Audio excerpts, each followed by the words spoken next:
Um único dia bastou para revelar os principais acontecimentos que sacodem o mundo. Nos Estados Unidos, novas sanções foram anunciadas contra dois gigantes russos do petróleo, Rosneft e Lukoil, responsáveis por quase um quarto de toda a arrecadação do governo russo. Enquanto isso, a Europa não ficou para trás e aprovou seu 19º pacote de restrições contra Moscou, mirando agora no chamado fluxo oculto de navios e nas operações com criptomoedas que ajudam a Rússia a driblar as medidas já existentes. O Kremlin, como esperado, reagiu com desdém. Putin não demonstrou preocupação com o cancelamento do encontro com Trump, deixando claro que, para ele, a pressão internacional é apenas mais um obstáculo a ser superado. Mas os fatos mostram outra realidade. A Índia, por exemplo, reduziu drasticamente suas compras de petróleo russo, quase zerando as importações. A economia do país começa a sentir os efeitos, com filas se formando nos postos de combustível e a confiança dos investidores em queda livre. Enquanto isso, a violência na Ucrânia não dá trégua. Jornalistas do canal Freedom foram assassinados em Kramatorsk, um crime que escancara a brutalidade da guerra.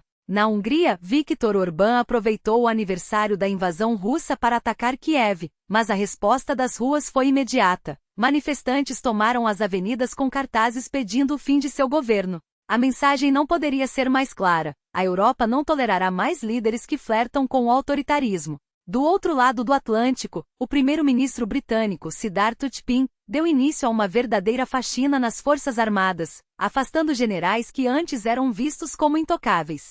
A desconfiança é evidente. Em tempos de guerra, até mesmo os aliados mais próximos se tornam suspeitos. E enquanto o mundo se divide, dois símbolos de unidade surpreenderam. O rei da Inglaterra e o Papa Francisco rezaram juntos pela primeira vez na história, um gesto que, embora simbólico, reforça a busca por paz em meio ao caos. Mas voltemos às sanções. O Departamento do Tesouro dos Estados Unidos não mediu palavras ao justificar as medidas contra Rosneft e Lukoil. Segundo a pasta, a decisão foi tomada porque Moscou não demonstra interesse genuíno em encerrar o conflito. Putin se recusa a parar uma guerra sem sentido, declarou o secretário do Tesouro, Janet Yellen. Por isso, estamos mirando nas empresas que financiam a máquina de guerra do Kremlin. Ela ainda reforçou que os Estados Unidos estão prontos para ir além, apoiando os esforços de Trump para conter a agressão russa e convocando outros países a se unirem às restrições. Os números não mentem: milhares de mortos, feridos e uma economia russa em frangalhos. As filas nos postos de gasolina se multiplicam, e a pressão sobre os aliados europeus para que abandonem o petróleo russo só aumenta. Macron e outros líderes já sinalizaram que vão endurecer as medidas contra o fluxo oculto de navios que transportam combustível russo. Trump, por sua vez, não escondeu sua opinião. Essas sanções são duras, atingem o coração da economia russa. Espero que Putin e Zelensky entrem em razão. Afinal, como diz o ditado, quando dois brigam, quem sofre é o povo. Eles precisam se entender, porque essa guerra não leva a lugar nenhum. As novas restrições não são brincadeira. Todos os ativos de Rosneft e Lukoil nos Estados Unidos foram congelados, assim como os de suas subsidiárias. Qualquer transação com empresas em que essas gigantes detenham 50% ou mais de controle também está proibida, mesmo que não estejam na lista oficial de sanções. Quem desrespeitar as regras enfrentará consequências sérias, tanto civis quanto criminais, independentemente de ser cidadão americano ou parceiro estrangeiro. Na Europa, o 19º pacote de sanções foi aprovado por unanimidade, com a Eslováquia cedendo às pressas e a Áustria prometendo não bloquear o acordo. A Hungria, como de costume, tentou atrasar o processo, mas acabou delegando seu voto ao primeiro-ministro eslovaco. Entre as medidas mais duras está o banimento total das importações de gás natural liquefeito russo a partir de 2027. Além disso, o bloco ampliou a lista de navios do fluxo oculto e incluiu empresas de países terceiros que ajudam Moscou a burlar as restrições, inclusive por meio de criptomoedas. O pacote também proíbe qualquer transação com Rosneft e Gazprom-Neft, além de endurecer ainda mais o teto de preços para o petróleo russo. Hoje aprovamos o 19º pacote de sanções que mira o setor energético, bancário e o fluxo oculto da Rússia, anunciou um porta-voz da UE. E no Conselho Europeu, daremos um passo político crucial para garantir os recursos financeiros da Ucrânia até 2027, incluindo a compra de equipamentos militares. A mensagem é clara: a Europa não recuará. Putin, como sempre, tentou minimizar o impacto das sanções. Nada de novo aqui, disse em tom de deboche.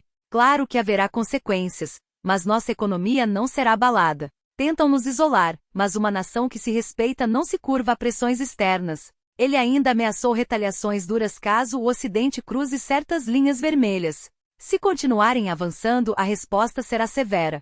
Que pensem bem antes de agir. Enquanto isso, a China, que até então mantinha uma postura ambígua, começou a dar sinais de recuo. As gigantes estatais PetroChina, Sinopec e NOC suspenderam temporariamente as compras de petróleo russo transportado por via marítima, segundo fontes da Reuters. O volume é significativo. Cerca de 1,4 milhão de barris por dia deixaram de ser importados, pelo menos no curto prazo. A preocupação com as sanções americanas pesou na decisão, especialmente porque grande parte das compras era feita por refinarias independentes, conhecidas como teapots.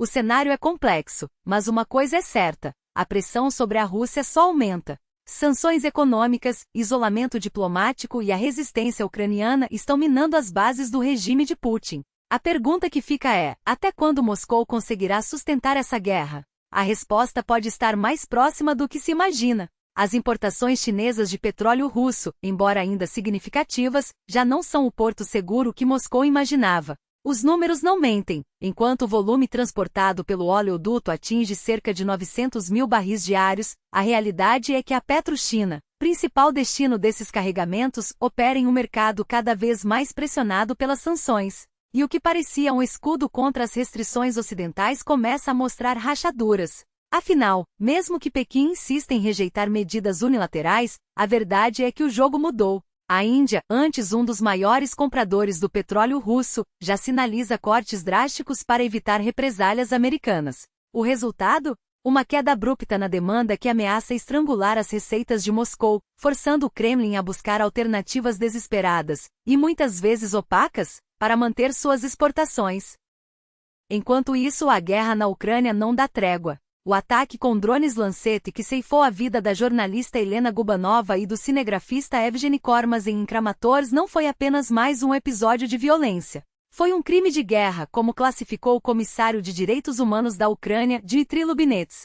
Gubanova, premiada por seu trabalho em defesa da liberdade de imprensa, e Kormazin, que documentava a resistência ucraniana desde 2022, tornaram-se símbolos de uma guerra que não poupa civis, nem mesmo aqueles que buscam contar a verdade. A resposta de Kiev foi imediata. Zelensky chamou o ataque de covarde, enquanto o mundo assiste mais uma vez à brutalidade de uma máquina de guerra que não hesita em atingir alvos desarmados.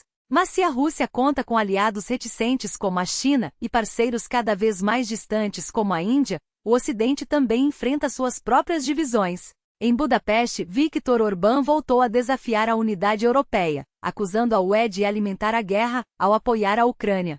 Para o primeiro-ministro húngaro, o conflito só terminaria se Bruxelas parasse de sabotar as negociações de paz, uma narrativa conveniente, que ignora o fato de que é Moscou quem recusa qualquer diálogo sério. Orbán, porém, não está sozinho em sua retórica. Em um discurso carregado de populismo, ele pintou a Ucrânia como um projeto falido do Ocidente, uma nação sem soberania real, enquanto a Europa afunda em uma crise econômica que, segundo ele, é culpa dos bilhões desperdiçados em Kiev.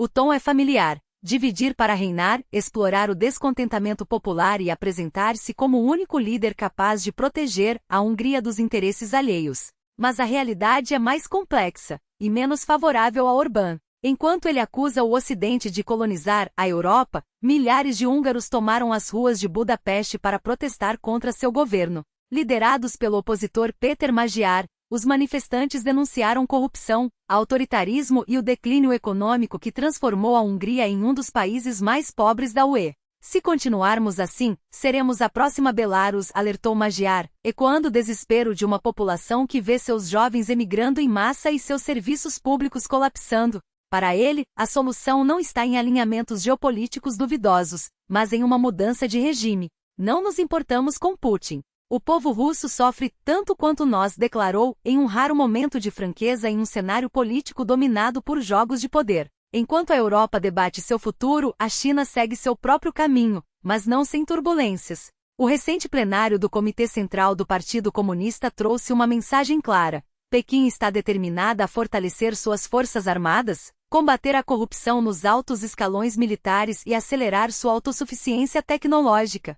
As nomeações de novos líderes como o veterano Zhang Youxia, reforçam a ideia de que Xi Jinping não tolerará fraquezas em um momento em que o país enfrenta pressões externas e desafios internos. A questão, porém, é até que ponto essas medidas serão suficientes para sustentar o crescimento chinês em um mundo cada vez mais fragmentado. Afinal, se até mesmo a Rússia, outrora um parceiro estratégico, começa a se tornar um fardo econômico, o que isso diz sobre os limites da influência de Pequim? A guerra na Ucrânia, as sanções contra a Rússia, as divisões na Europa e os movimentos táticos da China formam um tabuleiro geopolítico em constante movimento. E em meio a esse caos, uma coisa é certa: as peças estão sendo redistribuídas. Resta saber quem sairá fortalecido e quem pagará o preço mais alto.